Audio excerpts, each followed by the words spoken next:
Kemudian masalah kedua, kedua. bagaimana hukum meminjamkan uang kepada orang yang punya hutang di bank? Iya, dan Ya, itu sifatnya cicilan bukan bayar lunas. ya. Maksudnya di uang ini dia gunakan untuk mencicil hutang. Mencicil hutang ya. Kalau demikian, ya, wallahu alam, maka kalau kasusnya demikian, ya apalagi dia bermaksud mempercepat agar dia tersebut terlepas dari hutang riba, maka ini suatu hal yang baik.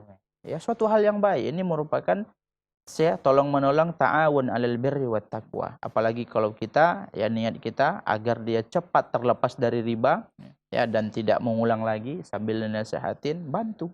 Ya, ta'awanu 'alal itsmi wal 'alal birri wat taqwa. Saling tolong menolong untuk ya kebaikan dan ketakwaan. Dan ini juga ya termasuk dalam hadis Rasulullah, man nafasa an mu'min kurbatan min kurabid dunya nafasallahu anhu kurbatan min kurabi yaumil qiyamah.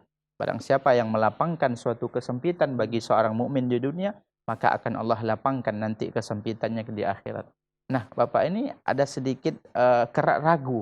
Apakah ini tidak termasuk ya menolong dia, memudahkan dia untuk riba? Ya justru sebenarnya yang memakan riba itu adalah orang bank. Dia ini posisinya pembayar. Ya walaupun memang kena dalam hadis, kena. Tapi kan tujuan kita meminjamkan itu adalah dengan tujuan, dan tentunya kita sampaikan ke dia. Ketika ini sudah selesai, jangan diulang lagi. Agar dia, ya, dan jelaskan kepada dia bahaya riba.